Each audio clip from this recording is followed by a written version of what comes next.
Okay, so this is part 4 of the restart, and this is going to be the Belgium. You're going to see that it's a lot different than the warm blood. If you notice in the round pen right now, as I'm coming up, he's not over there next to the other pens looking for comfort from the other horses. He's just kind of milling around by himself, nibbling on grass. And even when I walk into the pen, he's not. He's not worried about me. He couldn't care less. He's completely self-confident. Okay, the warm blood was a little bit didn't have as much self-confidence. He was looking for. Now, you see how he jumps whenever I toss the rope to him. He'll jump and stomp his foot, wag his head, and everything.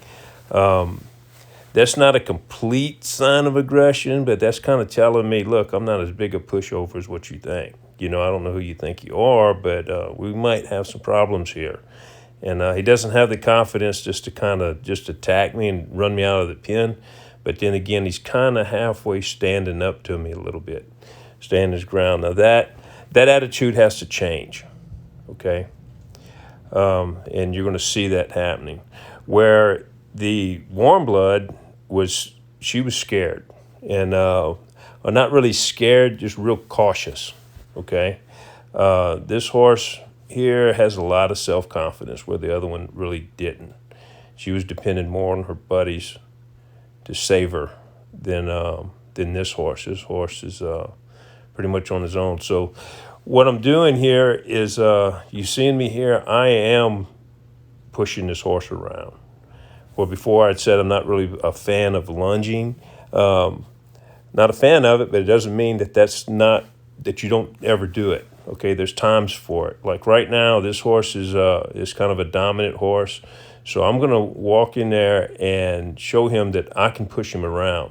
Now, I'm not escalating things. I'm not just being really, really aggressive, but I am showing him that I can move him around, and that he can't tell me what to do. I'm going to tell him what to do. Okay. Now we can be buddies, we can be friends, but I'm going to be the leader. I'm going to be the decision maker of this partnership here. So you see right here, he stops, looks at me. I'm going to offer him the lead, and he starts to pick me up on it. And he says, you ain't all that. So he just kind of walks off. He ain't running off. He's just like, I'm not following you. And again, he didn't go to his buddies or anything else. He went by himself over there. And so I'm just going to move him around again. Threw the loop at him, not really trying to catch him too much at this point. If I catch him, I catch him. If I don't, I don't. I don't really want to catch him at this particular point. I want to move him around a little bit more. You see how I'm just kind of slapping him, or not slapping him, but slapping at him, slapping the rope on my leg, just saying, hey, I can move you, you know. And what I'm doing with the rope right now, I'm just kind of tossing it and hitting his hindquarters with it, and that's kind of like a little bite, you know. Now, here I'm putting a little bit more in it. And again, if I catch him, I catch him. If I don't, I don't. I'm not trying to display my mad roping skills. You don't have to be a good roper. I'm going to restate that, because I'm not. I can get it done, but I'm not just a great roper. Sometimes I can rope good, sometimes I can't. So he faced up, so I took the pressure off. He decided to leave again, so I put it back on.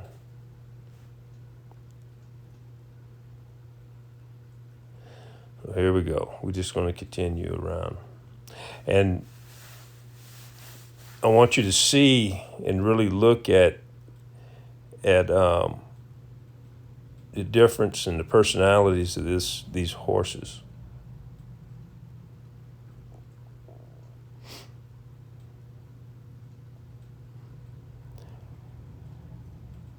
Now, if you notice how I backed up, I kind of blocked him from going around. I want him to start thinking. I don't want him to get back into that lunging mode and just blindlessly go around. So if the way I'm moving my body around the pin,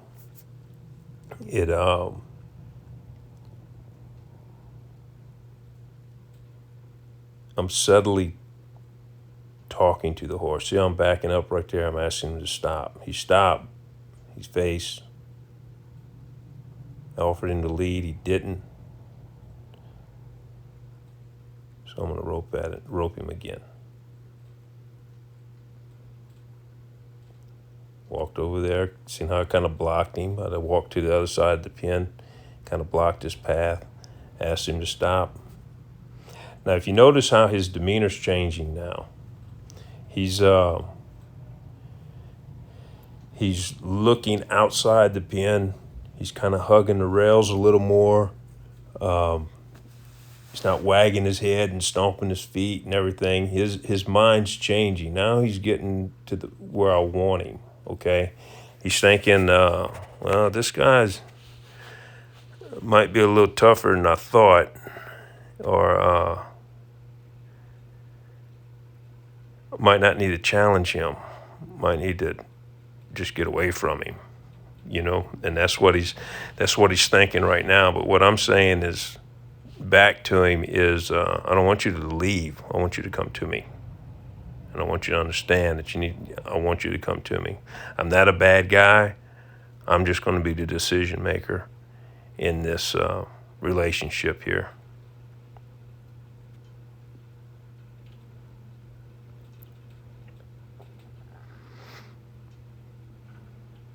And I'm backing up, trying to stop his forward. Momentum, he stops, he faces. I'll offer him the lead. Okay, he's not taking me up on it. I'll go left or go right and then left. He decides he's just not going to have any of it.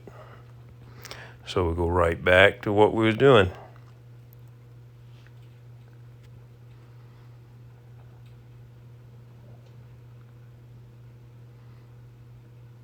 Now he's really looking out. So I'm going to throw the rope kind of hard, and because I know he's not going to try to jump out.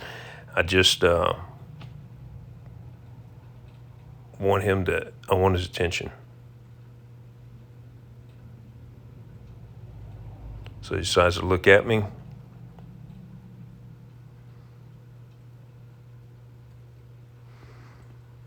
going to build my loop back. I'm not giving him no ground. I'm not taking any ground. Now I'm going to offer him the lead again. Not having it.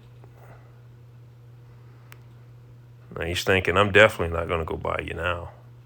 And so there I got him roped. Now I brought his emotions up. Now his emotions are coming back down. Again, he's not just this real emotional horse. So he's not like the Warm Blood was. So I'm asking him to come in. He does not want it. Now this horse already knows how to lead. Okay, his horse has even been ridden before. So this isn't necessarily new. What I'm doing to him is new to him. I don't think he's ever had this done. Well, I know he's never had this particular thing done to him. But he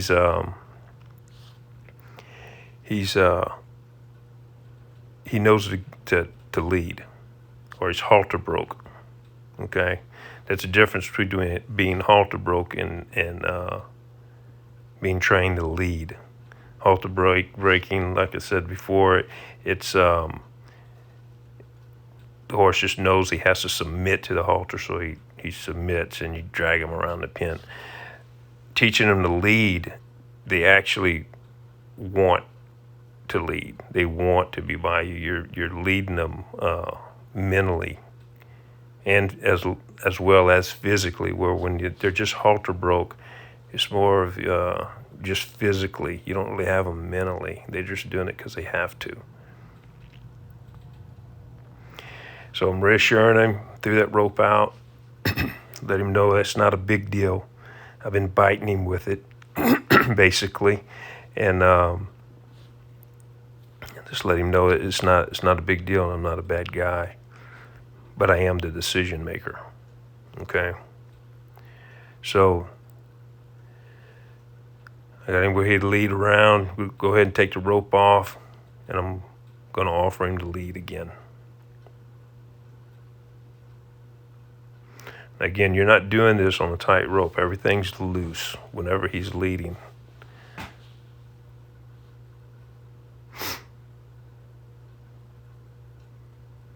Show him the rope. Put it back over his head.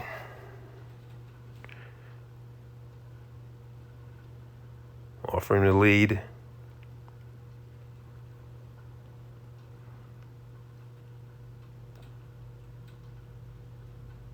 Now put the rope back on him and offered him the lead again just to help him out a little bit. If you noticed, he looked like he was wanting to leave. So I went ahead and put the rope back on him. I don't want to pick a fight with this horse, okay?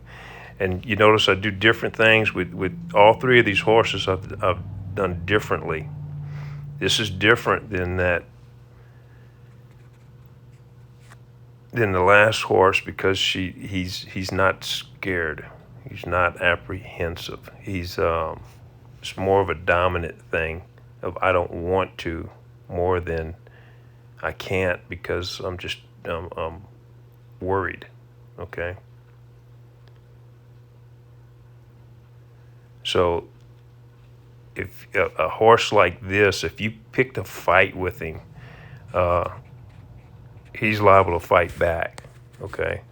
Now, if he wants to fight, we can fight, but I don't want to pick a fight with him. What I'm doing now is just showing him, hey, I'm the boss, but I'm a fair boss. Okay, I'm a leader, but I'm a fair leader. So I'm gonna help him out a little bit. Now you see how he's kind of blocking me with his head some.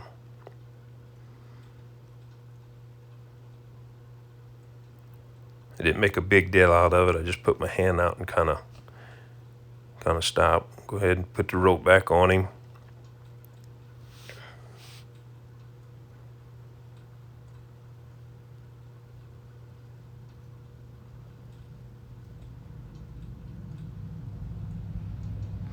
Now I'll put it around his front end. Got one leg in, one leg out. We're gonna lead by the front end. Now he's wagging his head or not wagging his head, but he's kind of, see how he's tipping his nose up? Kind of made him nervous when I did that. And he's a little leery of the rope because I was throwing it at him. So I want him to get over that. I threw the rope out, I'm kind of waving it a little bit. I want him to stop tossing his head like that. I want him to relax. And you see those little subtle changes in them when their emotions go up and down. If you don't pick up on this, if you don't pick up on those things, they'll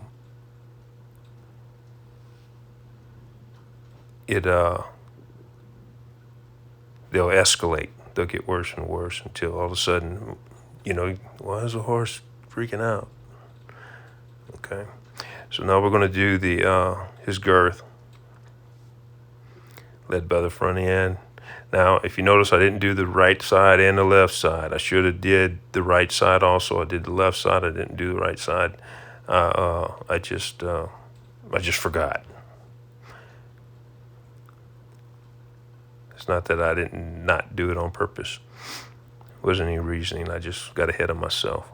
Not a big deal. Not the end of the world.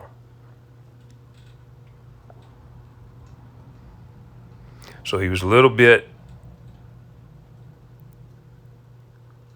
well, let's see.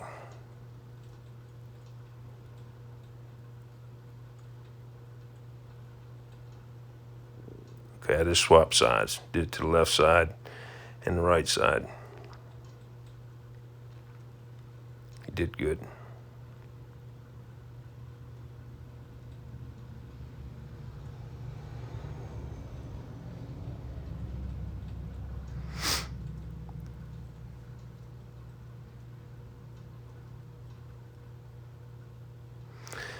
swap it back over there, and I'm going to put it down on his flanks.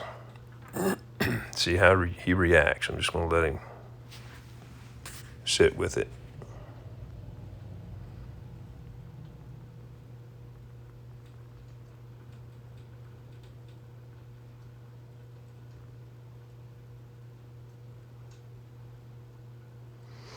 Put down on his flanks again. Ask him to lead. And he did.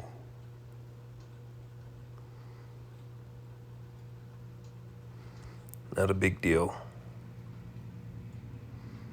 Now you notice I'm not just dragging him. I'm just bumping it a little and letting him follow. I'm gonna see if he can give him a big decision to make. He took it okay, so I'm gonna kind of pull out to the side and behind him just a little bit. See if he's getting the idea of coming off of that pressure and leading there. See, now I'm getting him mentally and physically. Got physical pressure for him to lead, and then he gives it to me mentally. There, much better.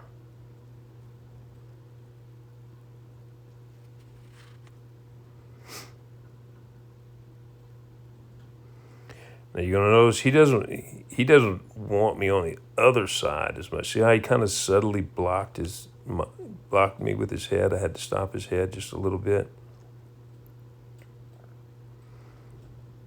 And he keeps trying to put me in his right eye. Here.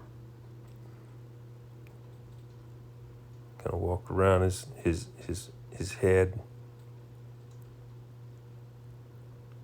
He keeps trying to put me over on that right side.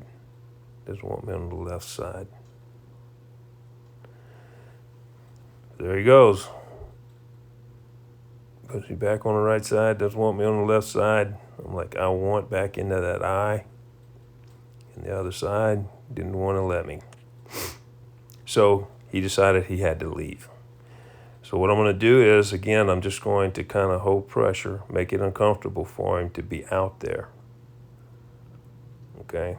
Now he put me back in that correct eye, so I'm kind of bumping him. I want him to come on in to me. He knows to come in.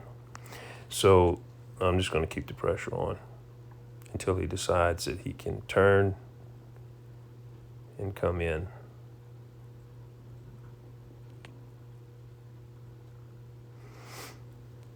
So there it is. Bump him a little bit. And he came in.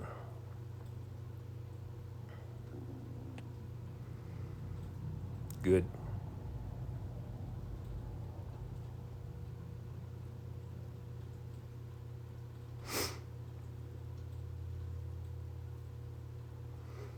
Lead him some more. Let me in that eye. Good boy. Reassuring. Get over here where he's comfortable again.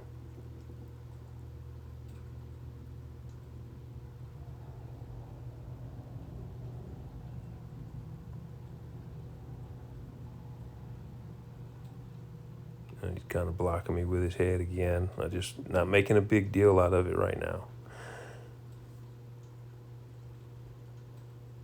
Later on, I'm not going to let him do that as much. I'm going to get on to him a little more for blocking me with that head. But at this moment, I'm not going to make that big of a deal.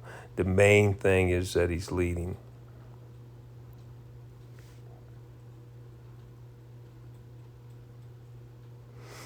Took off his flanks, put it on his feet.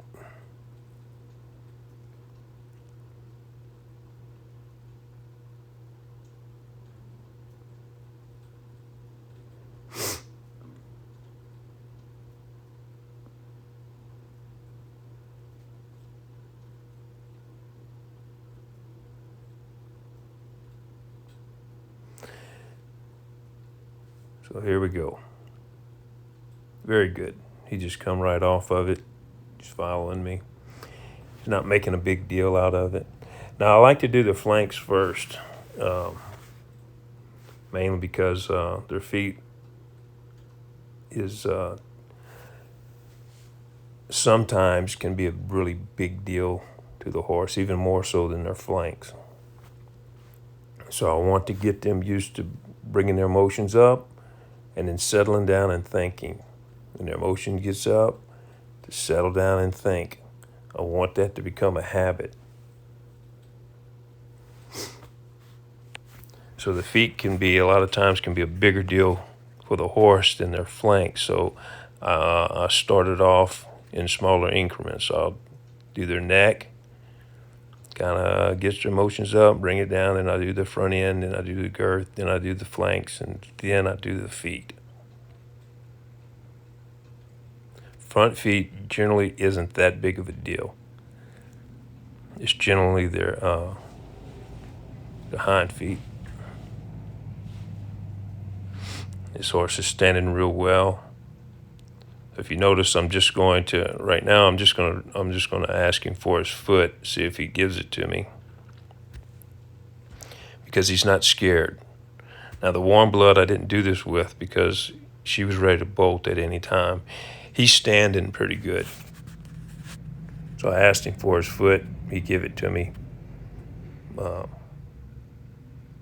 big deal. Now he's standing, so what I'm going to do is I'm trying to get him to give me that foot, to surrender that foot. And I'm trying to see if he'll leave. He's not leaving, which is a good deal. And what I want him to do is put that foot behind him and set that toe on the ground. That is a big deal for a horse, because it takes his way of escape out. Okay, it's hard for him to run. He just can't take off and run with that foot behind him and his toe on the ground. Now, I didn't get as much as I wanted. He didn't just rest it, but he did touch the ground with it a couple times. So, again, I'm not making a big deal out of it. I am asking him to lead now. He doesn't quite understand what I'm asking him to do. Give him a chance. Now I'm going to help him out a little bit. Pull him to the side. He's like, well, I can't walk because you got my foot up. Just move forward, and I'll release.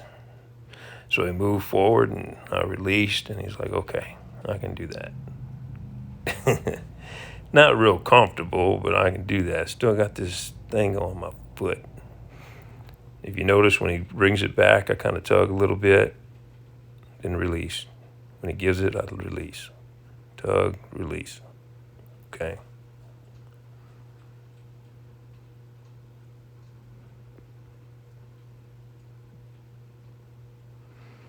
And that's teaching them to give the pressure.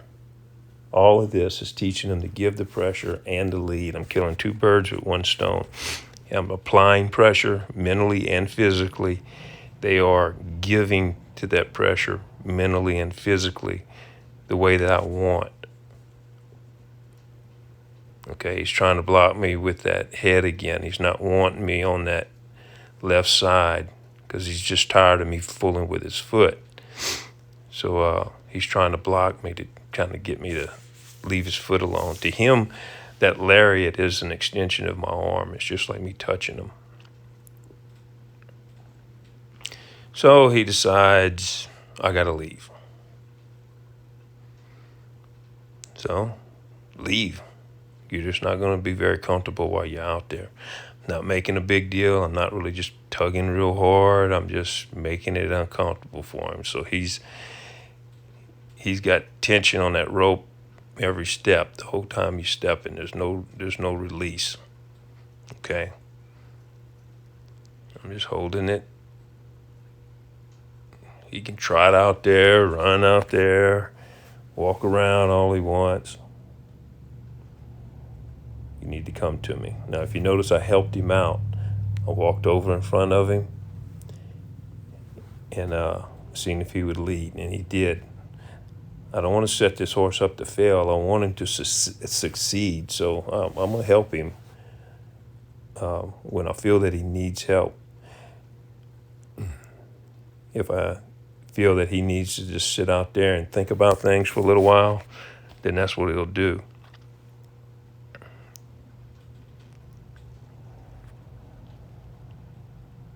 But when he needs a little help, when I see him struggling a little bit too much, kind of getting confused, I'll help him out.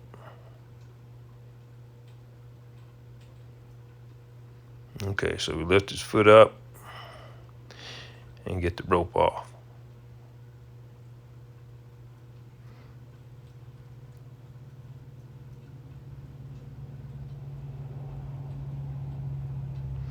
Again, we're going to do all of this. What I do on one side, I'm going to do on the other side. And again, I know this may be just repetitious, maybe a little boring, but I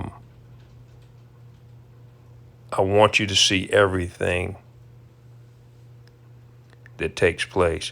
Now, he left and didn't know if he wanted to lead anymore. So what I did is I took the rope completely off, and I'm offering him to lead again. We're going to reinstate that because when he left, he didn't leave because he was scared. He left because he was in protest. He said, I don't want to be around you no more. Okay? So I'm going to reassert my authority. So I asked him to lead again. He didn't want to. He left. So I roped him again. And I'm reasserting my authority without picking a fight. Okay?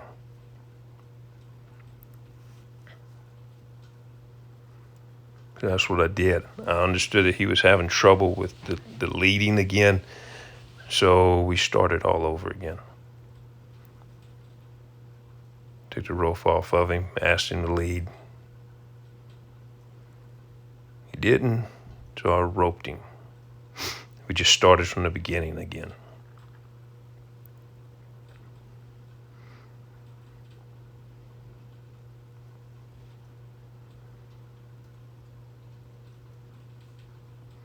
And again, I want this horse to succeed. I don't want him to fail. So I ask him again, can you lead? He says, yeah, I guess I can. I guess I can. And you notice as soon as he come in, I took the rope off. I roped him. As soon as he got in there, I took the rope off, took all the pressure off of him.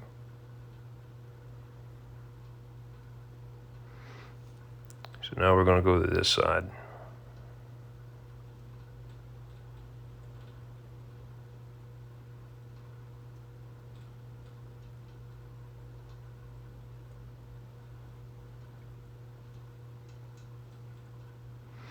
And I went ahead and set a trap that time for him because he was a little bit disturbed. I didn't want to just push it and try to lift his foot. So I just went ahead and set a trap, asked him to lead out of it.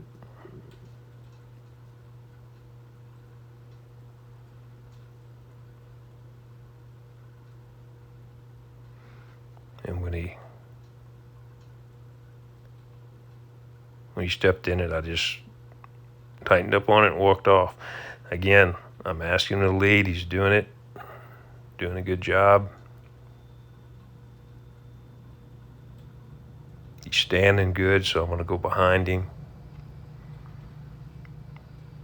Ask him to set that toe on the ground.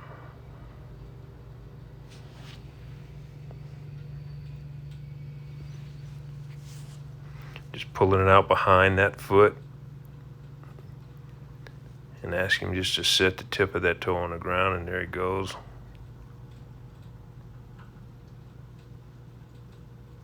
Ask him again.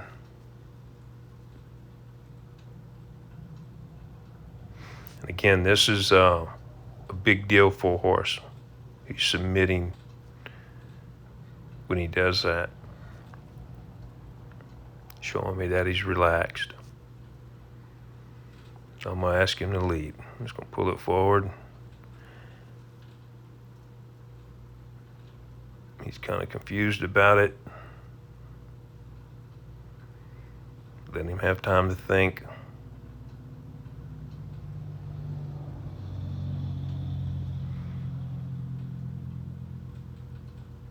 We help him out. There he goes.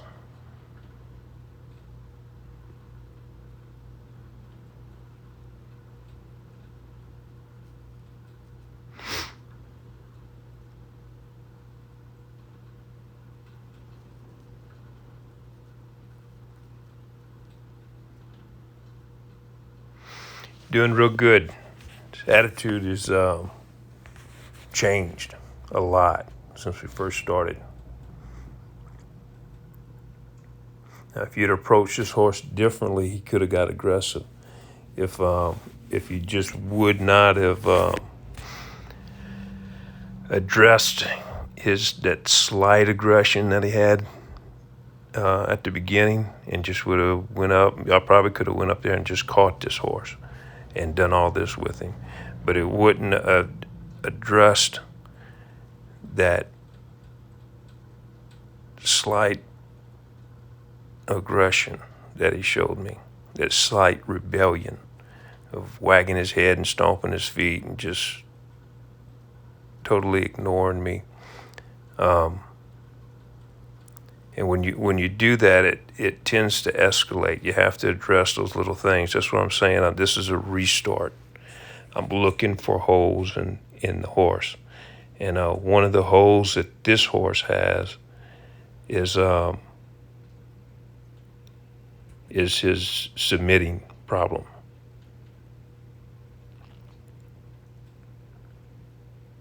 He's not scared. He's not a real emotional type horse. He's just independent. And he needs to let me be the leader. The warm blood is a little bit more apprehensive. She's more cautious. She's not as independent. And one of the holes that needs to be filled up on her is a confidence issue. She needs to have confidence. And if you notice, that last video, she's placing her confidence in me, which is good. That's what I want. If she's looking for security outside of herself, I want that security to be me. That way she trusts me. I'm not something to run from or be scared of. Now this guy, I want him to depend on me. I want him to start looking to me as a leader. But he needs to see me as a fair leader. I'm not out to get him. I'm just going to be the one that makes the decisions. And I'm going to show him that I make good decisions. I'm not going to lead him into a wreck. I'm not going to get him in trouble. He just needs to listen to me. So I hope you're liking these videos. And if you do, just like and subscribe. If you go ahead and subscribe to them, you'll see the whole series of this. There's going to be quite a few. I'm going to bring you all the way through these starts. So thank you very much.